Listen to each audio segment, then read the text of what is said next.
Going to move on with Professor Ria Reis from Leiden University and Dr. Diehl from Delft University of Technology, who did something very practical. Well, they're working on a frugal thermometer, and they're going to tell us all about it. Yes? Okay.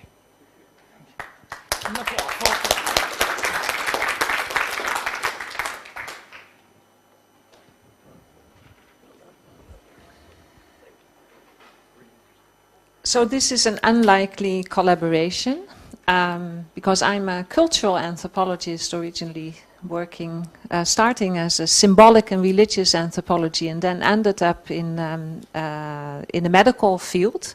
I'm partly attached to the University of Amsterdam, which is going into strike almost today or tomorrow, and the Leiden University Medical Center, where my work is amongst doctors. And and there won't be a strike there because it's a different culture. And I'm collaborating with J.C. Diehl, who is from Delft. And we always find that our minds are completely different, but we found one another on the topic of fever. And the topic of fever is something which is a concern throughout the whole pyramid. It's a concern at the level of the individual, a concern at the level of families, of communities, but also at the level of societies, on a population level. And this is where the concern was born. Okay. Now, I heard that some of you were drawn into this conference through Google, which is, of course, a technological thing in our world. So when we think of fever, what I did when I prepared this, the first part of this lecture, is just to type in fever images Google. And something like this comes out. It's much more. It's 3 or 4 pages of pictures like this. And what we immediately see is that apparently the thermometer has become a core metaphor of what fever is.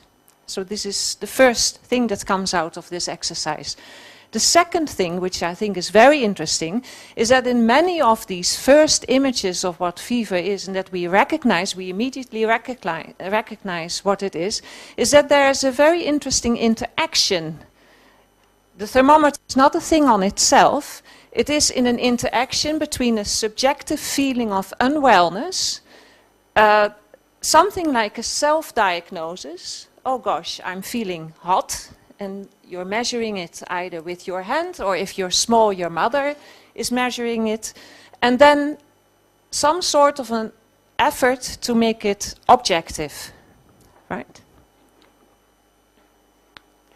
So what is needed in this interaction is a thermometer. The interesting thing is that the WHO, when you look at the website and you count the medical devices, many of them are diagnostic. I don't know how to pronounce this actually in English, but in is it a billion, trillion? Something. Yeah. But the interesting thing is that if you go to the bottom of the pyramid, and I have experiences in Asia, in Latin America, but mostly in Africa, if you go to the level of the household or the village level, there is the way to measure fever is mostly tactile. There's no technology available at all, so it's measured by the hand here or on the stomach. It's the only resource people have to objectify the experience of a hot body. So when do you think that you have fever? Can you just give a temperature? 38. 38.5. 38.5. Anyone? Yeah. Do we all agree here? Yeah? Okay, that's interesting. Many people say yes, so we've been well educated. The interesting thing is, fever is a very unclear, fuzzy thing. this compares the different ages. This is the normal, if you look at children, they don't have fever, but the normal range for children between, between 4 to 9 is between 35.5 and 38 with an outlier there. And you also see that it varies, these normal ranges vary over the ages. This is what we have to deal with when we try to objectify what fever is. Okay? Now, another question for you. How do you measure fever? What do you use? What kind of, if you try to objectify it? And you are allowed to say, I use my hands. What kind of instrument do you use? First your hand? First your hand, then you know something is wrong, and then a thermometer. What kind of thermometer? One you use at the backside. You mean an anal one? Yes. Okay. Anthropologists have no problems in saying symbolically dirty things. Okay. More people using an anal thermometer? Yeah? Not so many. Other people using ear? Okay. Strips. Very interesting. Armpit? Why do you use armpit? Why? Well, force of habit. Okay. I'm used to it from a child, as a child. Okay, so what is shown in this picture is that these different devices use different entry points to the body. There's also a pill you can take, which is the core, which measures the core temperature as it is traveling through the body. Even with the core measurement, you can see that there's a lower and an upper boundary where it's considered normal. It's the color, it's the purple color. Yeah? So you see there's a range of where, even if you measure it through the core, there's still a range where people differ. Again, you see that when you move from 0 to 2 years up to 65 years and up, that what is normal changes. So this is a technological problem if you want to define what's also very nice, because I'm going older, is that I'm becoming more cool. So there's no definite temperature that defines fever. It should be regarded as an upward deviation from a person's normal body temperature. It's variable.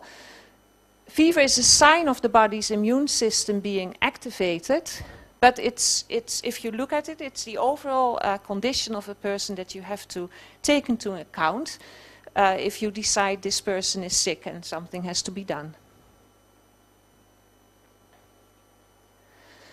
There have been several studies, particularly in Africa, in Nigeria, that have shown that if a caretaker or an individual person uses a tactile measurement of measuring fever, it does not mean that there's actually a raised body temperature. It is too subjective. And if you look at how fever is experienced and is taken action upon, then we see that appraisals of fever always take place in, and I'm going to give an example later, but I'm going to read the sentence to you first because it's such a beautiful sentence. It takes place within a culturally relevant semantic networks and with the help of explanatory models that may not lead to appropriate measures. I'm going to give an example to guide you through this logic. So if I'm feeling hot, and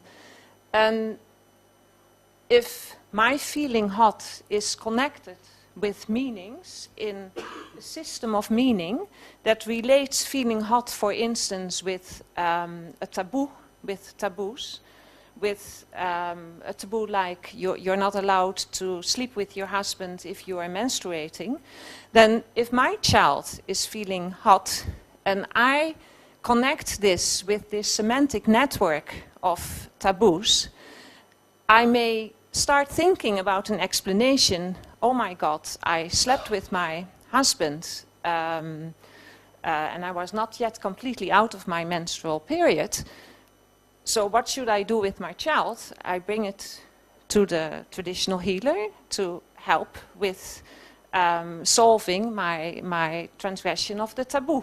This is one option. If I feel that, or if when I feel hot, this meaning is connected with other meanings of how we experience health and illness in the context of hot-cold balance, then I may think, oh, I'm feeling hot, I have a cold. Or my child is feeling hot, my child has a cold.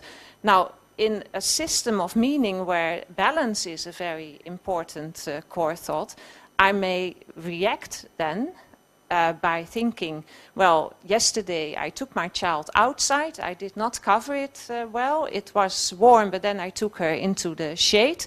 Now she's having a cold, what must I do? I must cover her with as many blankets as I can. This is one reason why in some parts of Africa we see so many febrile children with febrile convulsions, because instead of cooling the body, we enhance then the temperature of the body. So feeling hot and how to measure it is very much connected with systems of meaning on which and explanations on which we base our actions.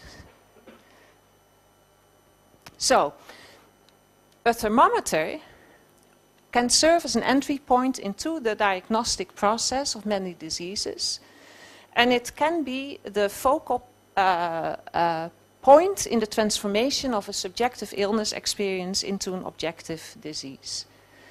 If you do not have an objective measurement, then overdiagnosis may lead to unnecessary burdens for the healthcare system, or may lead to overtreatment with the wrong medication. And in malaria, it's very well known that if you take it too often, it may also lead to drug resistance, and we are having big problems with that. And what also may happen is that you are neglecting non-febrile diseases, non-febrile conditions. For instance, lung disease, COPD, is often not recognized because some of the systems, the condition looks the same, and we think it's fever, there's no fever. And if you know that, then you know you can look for other diagnoses. If you underdiagnose, if you do not recognize, you may delay health seeking.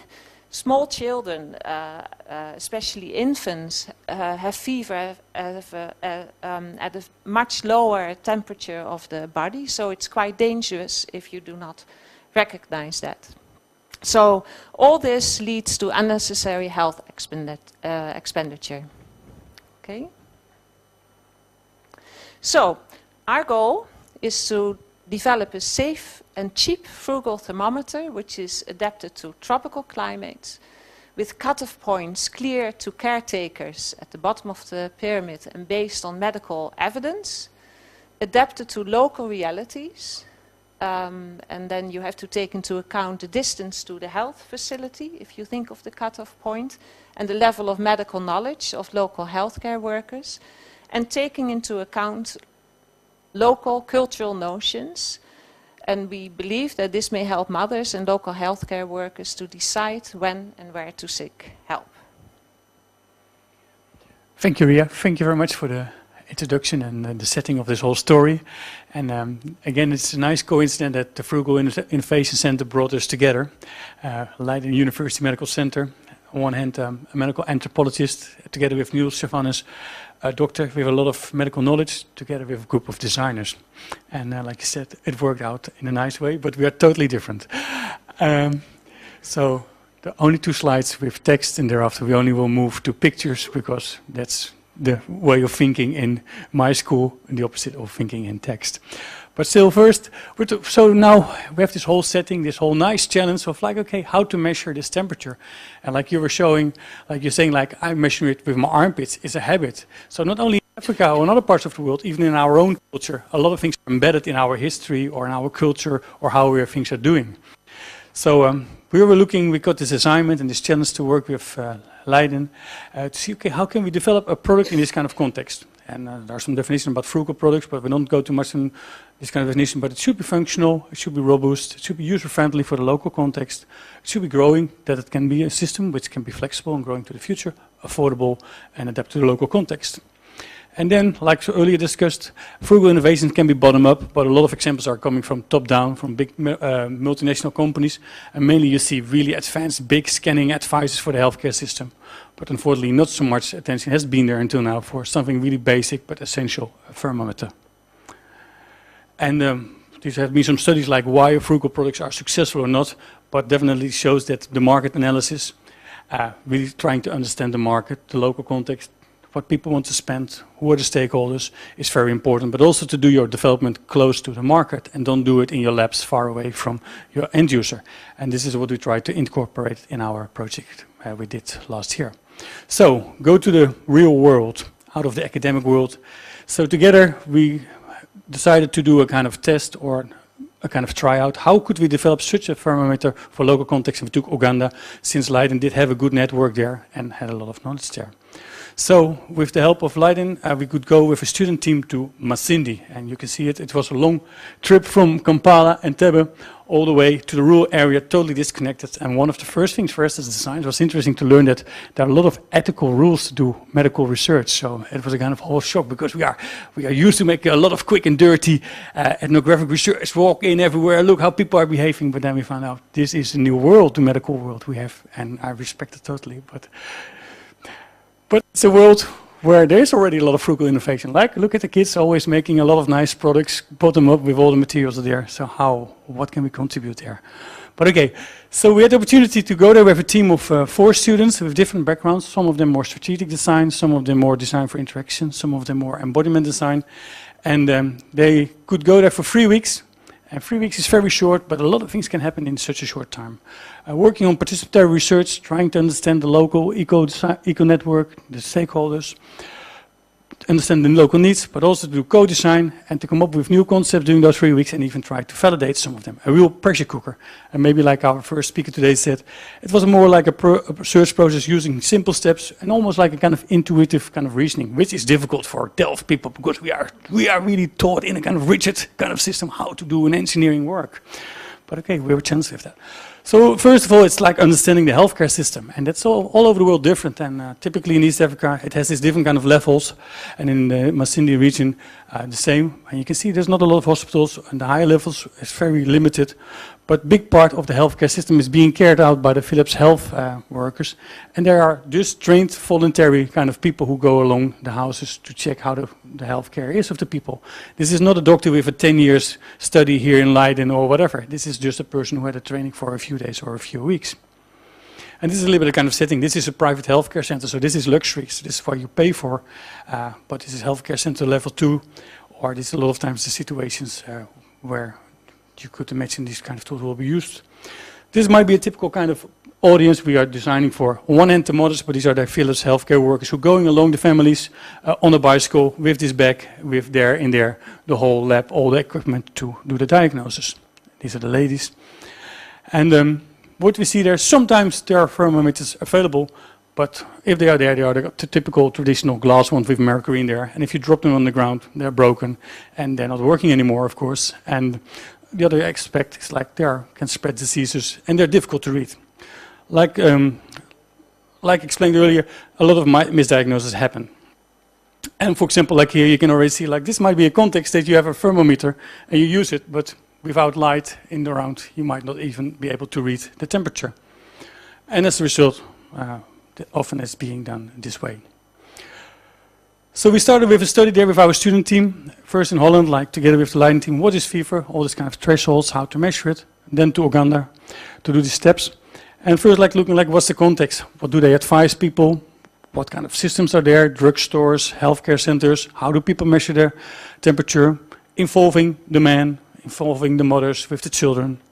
And do a lot of participatory kind of research, like trying to find out how important is healthcare compared to, for example, a car, a radio, education. And to ask them all kind of questions to see how important do people want to invest, are they aware? But also to look at existing kind of products and showing them prices, how to use it and what would be their preference.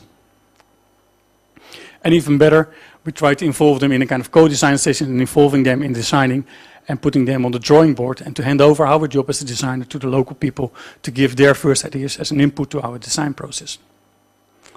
You see a lot of sketches and work we did there. So after 1 week of, on one hand, doing this kind of participatory research and trying to understand the current system, but also involving them in ideas, we took into account cultural acceptance, where to measure. Well, we decided not to go for the rectal and for the oral and the ear because of the infection spread of diseases. So we decided it would be either with on the forehead or in the armpit, and we decided in the end to infrared system. Looking at the healthcare system, which is very challenging, and we still want to work more on that with Rotterdam to work this out, because the thermometer might be a little bit more expensive than an existing one, but if you can avoid a lot of expenditure on medicines or people in a hospital, it could be a really fast return on investment. But again, then you have to change the whole healthcare system. And to take into account the skills and the knowledge of the healthcare workers who will use this product. Some sketching, and in the end, these were some of the ideas which came out of our students based on their input from the local research. Totally kind of different kind of ideas, from bracelets up to stamps, up to traditional kind of thermometers, up to things you could put around your neck or on the front of your head. But again, the nice thing was to do really fast there after 1 week to make rapid prototyping. Not with 3D printing, just with foam, with our hands there, at the same time there. Make these kind of mock-ups. They might not look perfect, but they can function for a really quick feedback. So, ask the community again. So, there were a lot of sessions there, putting all these ideas in front of the people, different kind of people, the healthcare workers, the families, the men, the women, and to see like, this is the commercial break of the Institute of Social Sciences. If that,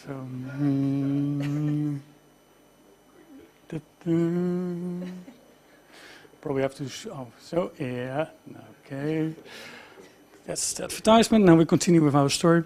And you can see like a lot of tryouts to see like what people would like it. If it's acceptable, could they read it? Would they think afraid of it? Would they like it? Was it aspirational? And in the end, some voting all together with the community, which one we should continue with, and do some fine-tuning, like what kind of colors would be fancy and would be proper for the case of healthcare in this culture, because each culture also might have different kind of preferences for colors which are appropriate for the healthcare setting. And then, based on that, the students came back and decided to work out this concept, which resulted in this product. And you can see it here. It's like, we called it that time the stamp. You can put it on the forehead. It's with infrared. One push on the button, and then you could see in the display.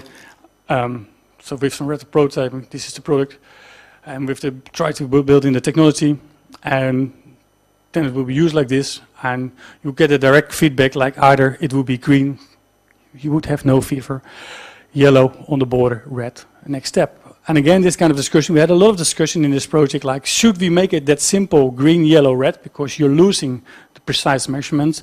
But on that hand, we also have to acknowledge it will not be a precise measurement that will help to make a decision, but meanwhile still provide the information exactly for those doctors who can make decisions based on that. But we can have some discussion about this later on in the end of this session. But this was one of the features built in. So this will be how it works. And the interesting thing, of course, in this case, it would be on one hand a product which looks nice, easy to use, very simple to put on the head, direct feedback, and that the technology would work for a long time. And in this case, this team decided to work with batteries. But then we started to go to a next stage in the Netherlands, and which we called advanced embodiment design. And we want to see how can we further develop this product, that it might be being produced, that it works properly. Because what we came out in the field was really like a concept design. We want to see, okay, how can we bring this one step further? We can discuss again if that has been the proper trajectory to go or not. But where we wanted to look after, like, did we select the proper energy source? Because without energy, it will not function. And if it doesn't function, we cannot diagnose. What will be the more proper interaction using this product? What would be appealing aesthetics, and how can we produce it? Shortly about it, a lot of discussions came back, and especially also Niels Chavanist, one of their team members, was already from the beginning a fan of more human power. Because in this product here, we were using batteries, and one moment the batteries will be empty. So who's going to replace them? Do we get batteries, and who feels responsible for that? Alternatively, there are batteries in there. They also can be used for other things, for an MP3 player, your own camera. Who says not that the doctor should not use it in the weekend for other purposes? Whatever, we can have a lot of debates about it, but it might be that the battery will be empty. So together with the team, we rethought it, and we decided we want to have a built-in energy generation system so that the batteries don't have to be replaced. It could be either solar energy, it could be either human-powered in the sense of turning around, or a kind of shaking mechanism which would create it. Well, we have been looking at it all, like based on cost, or could we build it in? Solar energy, for example, very nice, but if it's all the time in the pocket of the doctor, or it's in a dark place, it will never be charged. So in the end, we decided to work out the one with human power. So instead of going for 2 batteries, we went to a technical principles of some gears, a capacitor, and then the same kind of stuff behind there. One of the other things is that the team said, like, it's a little bit strange what they decided. They will say, okay, you get a stamp. Well, the first team thought, it's nice, you get a stamp. It's like really official, you get a stamp and it will be measured. But one of the things is that if you would stamp me, you cannot look me into the eyes. There's no connection between the doctor and the patient, and that's very important. You want to trust the doctor, you want to see him, and when you do the hand feeling, it's much more like this always, so you can look to each other. So the students were looking like, okay, should it be more in a different way, how to position the measurement of the patient by the mother or by the doctor, that you can have this communication. So that resulted for what is one of the reasons that the final design from this team in the end became a little bit totally different, in the sense that it will be much more like this, measured on the front, and that you can see there's this mechanism now in there that it has to be charged first a little bit before you can take a measurement. It means a little bit more effort, but on the other side you are sure that you don't rely on batteries, that always it can be used forever and the batteries cannot be taken out, the energy cannot be taken away for other purposes.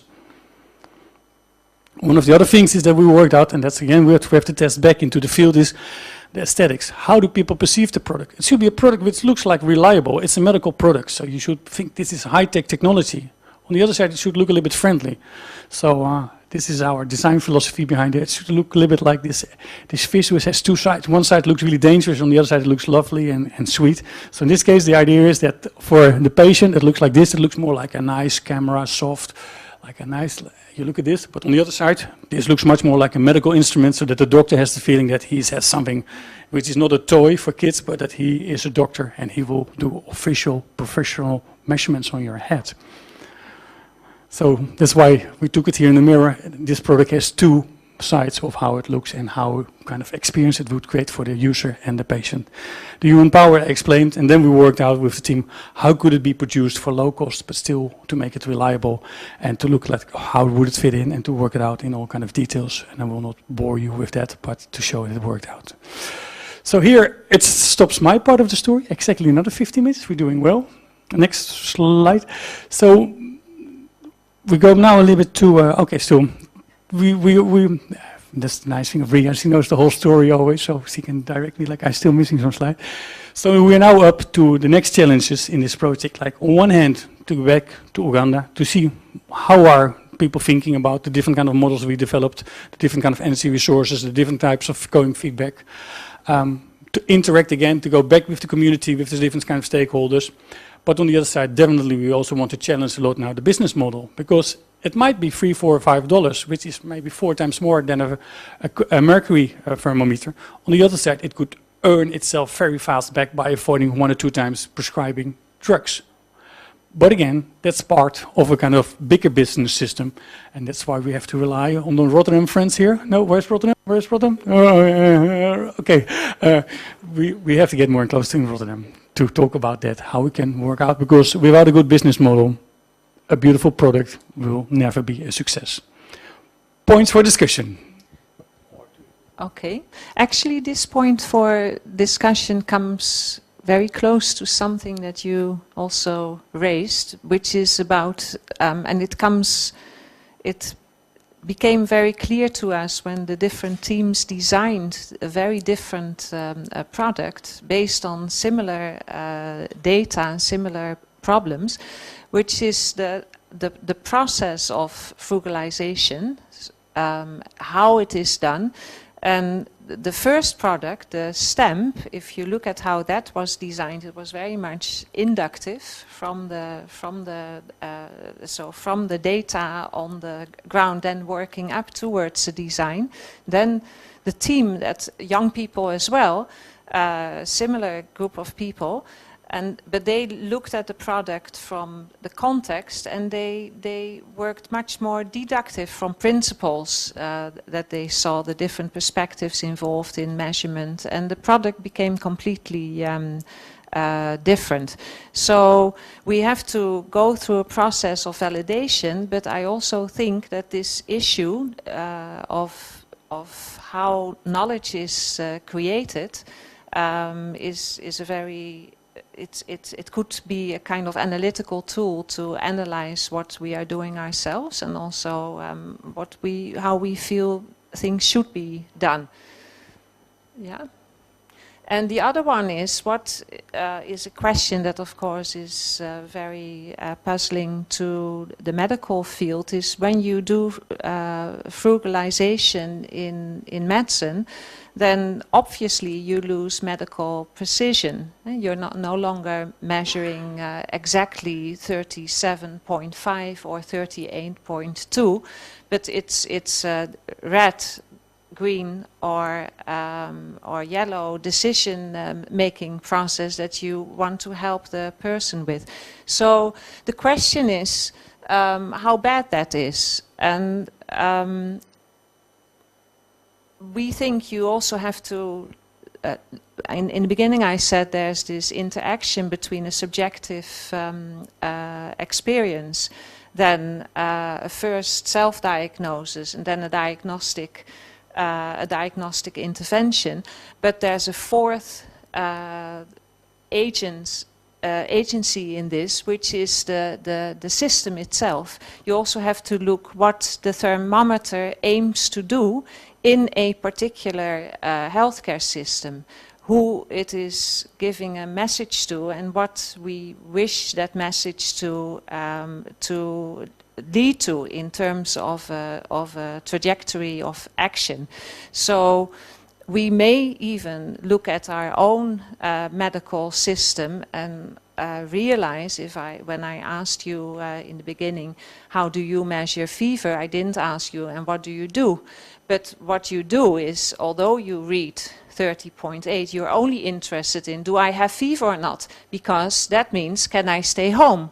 Or is it so high I need to call the doctor? So intuitively, we are also using very simple cutoff points, which may be not so very different from the cutoff points that are used in a different medical system.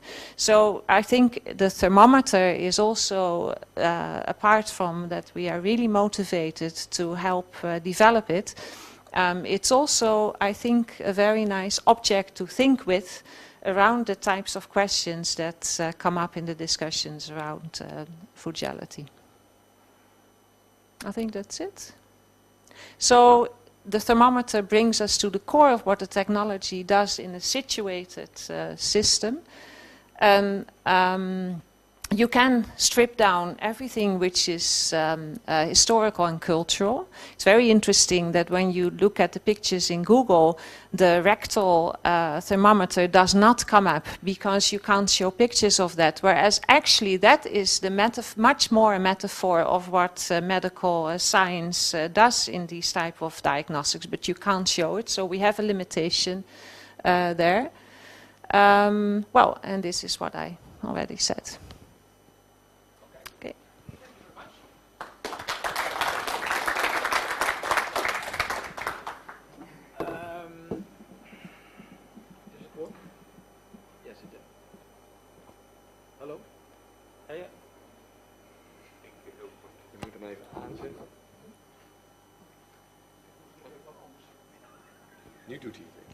Yeah, yes, thank you very much. Thanks a lot for this interesting presentation about a very concrete product. First, you raised a couple of points in the end that maybe you would like to discuss with the audience. And those were on the medical precision and about the inductive and deductive way of building a product like this. Can I ask someone to react to that?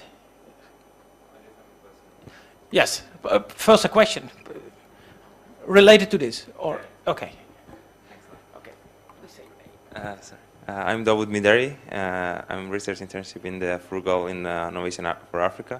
I want to question, like, if it is this product is for the local people, how you make sure that they're gonna replace it with the local way of thermometer, because, like, in one of the Frugal Innovation, they create a mosquito net, but the problem is that they never in Africa they don't use it. Like, even when they give them for free, so they put it in their green color, which African like it. So I want to see that which trick or which method they want to use it to make them more popular in Africa. Thanks.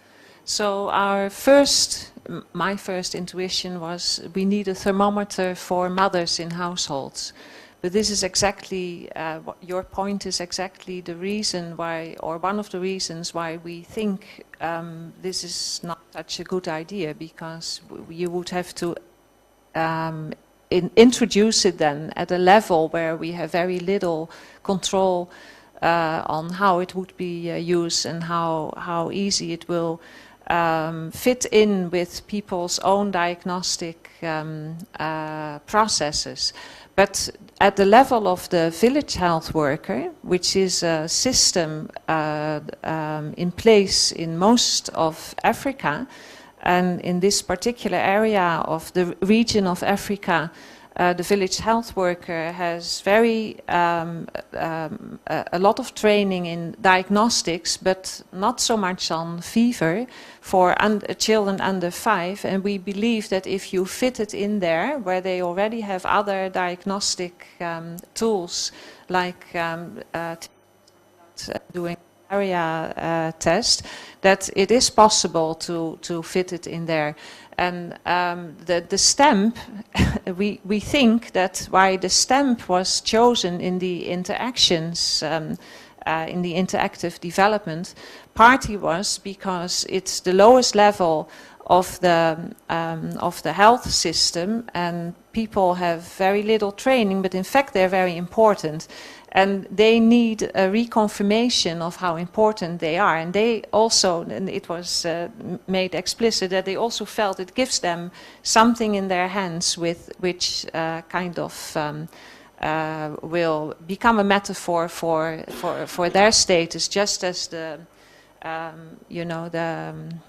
for doctors, the stethoscope is, if you type in doctor, you see all these pictures with stethoscopes. Is that an answer to your question?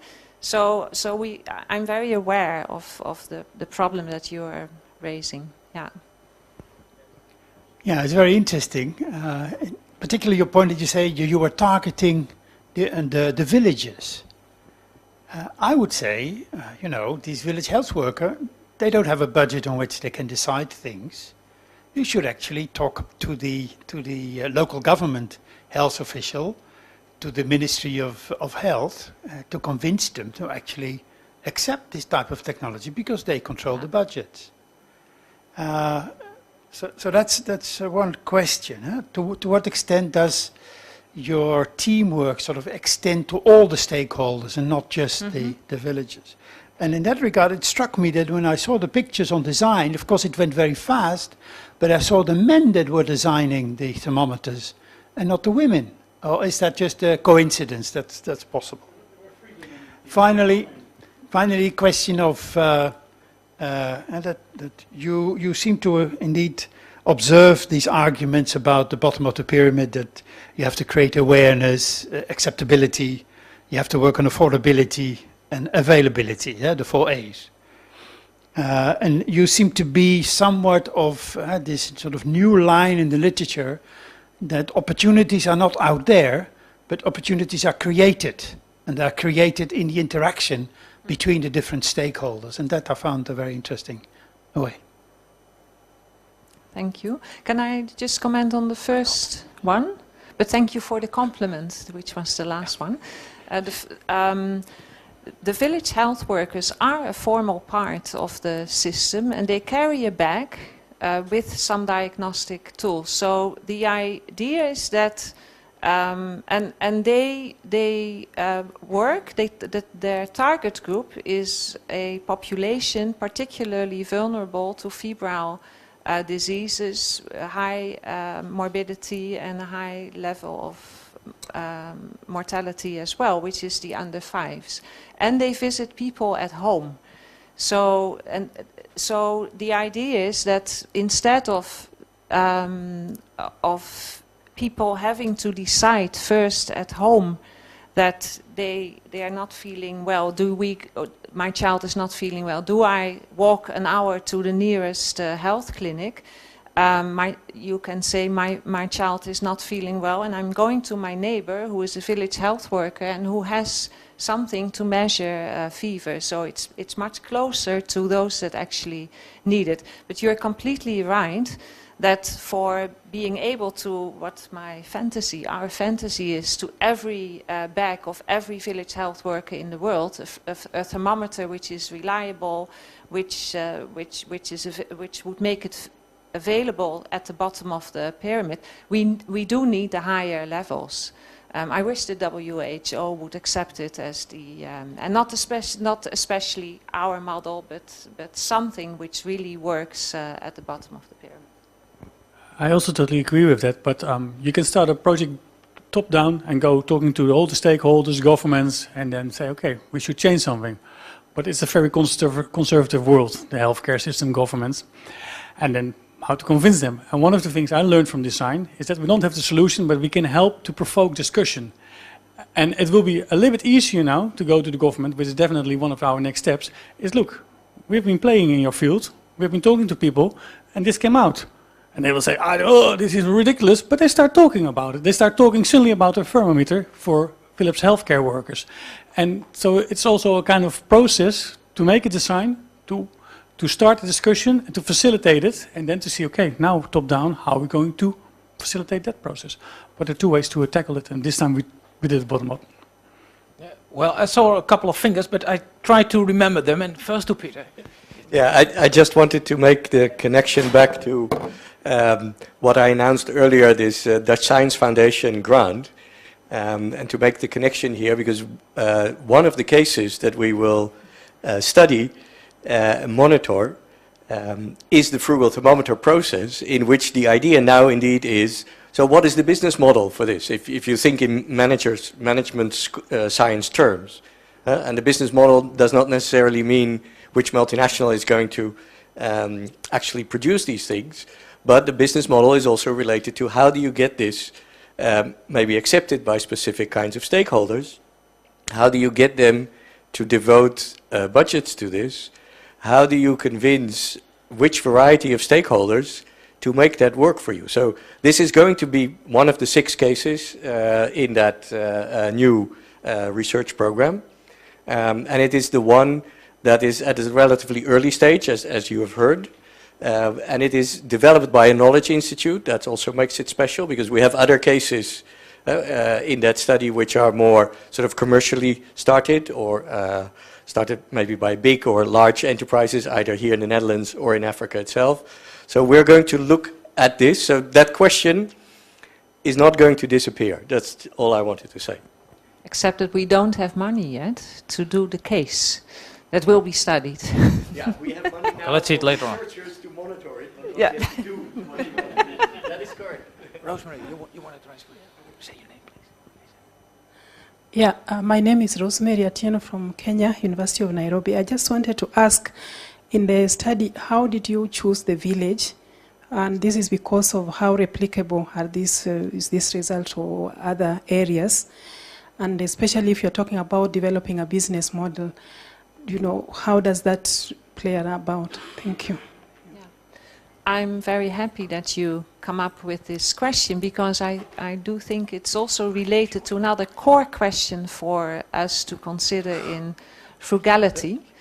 In this case, the village was selected because we had very good contacts, especially our colleagues Niels Chavans, working in that area on COPD, so problems related to breathing, and which were often misdiagnosed because they thought it was malaria.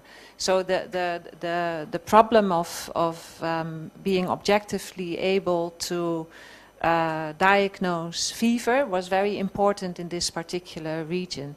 Why I think your question is really to the core of another problem is that how, when you were talking in your very inspiring lecture about the global and the local, when you try to deconstruct what local means, this is indeed, it is developed in a region in Uganda, but I have other projects in Uganda, in Gulu and in Yumbe, and these are completely different culturally, religiously, politically, completely different regions, although the diagnostic process may be the same.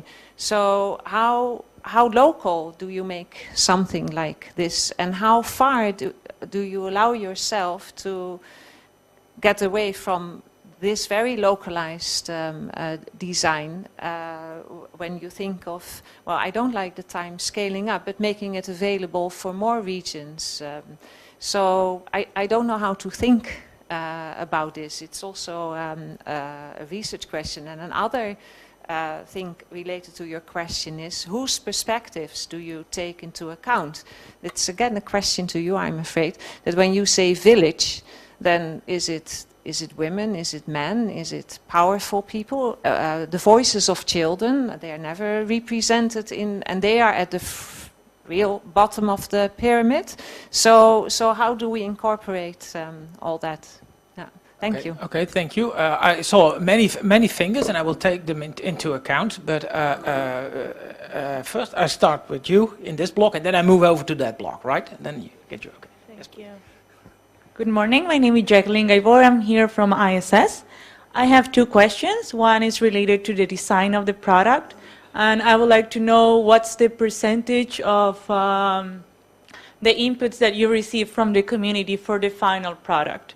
How much was influenced by the community? And another question is, the product seems to be like really working, not only for this community in Uganda, but also could be sold here in the Netherlands. Have you think about that? Or are you just targeting Uganda as your potential market? Maybe, well, to start with your last question, we did not think about it, but we've seen a lot of other healthcare projects we're doing in our school, that we are developing things for India. And, well, we know the word reverse innovation, all those kind of things, but we were developing stuff for low cost in other contexts, which we certainly need in our own context here, because healthcare systems are getting too expensive, and we're putting the healthcare system out of the hospitals more and more to the houses of the people at home. So we see a lot of things we're developing for elsewhere are certainly very practical or useful also and appropriate here. And when I think about my own case with the thermometer, I have a small girl of 4 years old, and I really don't know what to do when the batteries are run out of my thermometer in the night when she has fever. So definitely in that case, it might be a good solution for my household as well to use it here. Your first question, how big is the percentage of the input of the local people into the co-design or the participatory design in the final design? Good question, because we designers always say we do participatory design, co-design, designing with people and not designing for people. And on another symposium from Anne-Marie, I've been talking about that to be honest, still in a lot of times, a big part of the decision are being made by the designer with a limited input of the local people. But in this case, I think relatively there's been in the several stages, not only like doing participatory research, like understanding the need, but also in selecting the different concepts which we made there with the foam models, the local people have been involved. So let's say it's still like a 40–50% of this whole first design, this one I'm talking about. Here, like we said, this is much more what we did here. It's a different story. Here it's much less. I think what's also could be a very interesting research question around this process is it's not only the percentage which is interesting, but also the aims that this product has for the people that are part of that process. I find it very interesting that the first idea that the first group of students came up with, I thought was a brilliant idea, because they also thought if this is the normal way in most cultures to measure, and you want to build on that, why not make a glove? So a glove, a mother puts on the glove, the child is not frightened, and you do it in a similar way. Now that was totally discarded in the interaction with the local community. It was not practical, not attractive. But the second team again came up with this movement, this normal movement in the diagnostic process that you could build upon. But the reasons why people do not make that, maybe that for people involved in what would this object mean for me, they may think, I have to own it, I have to carry it, I have to, there are lots of different reasons why they would, the reasons they build their decision on. That I think is also an interesting field to discuss. What are the perspectives and the stakes that are invested in a particular innovation? Okay, thank you. We have 5 minutes left for the coffee break, but first a question over here, and try to get all the questions within the 5 minutes, but probably I'm not going to be very successful in that, so then I advise you to do it afterwards, yeah, but in a bilateral way. Thank you very much. Yinka Kinyuade is my name. I work with African Studies Center. Andre is a very good friend, as well as Peter. So my question actually would go to the three, which revolves around what is the place or role of ideas in frugal innovation. Listening to the first presenter, I felt so good. I said, yeah, I'm also a frugal innovator, looking at things I've done in the past. We had a poultry at home, and what I just did was to change the procedure of changing the shaving pellets for the poultry from Saturday morning to Friday evenings. And for some reason, just because I don't play football on Friday evenings, that was the reason why I did that. But it brought to a whole new change of productivity on the weekends. One, for whatever reason, the layers laid more eggs, for whatever reason. Was it because of the new shavings?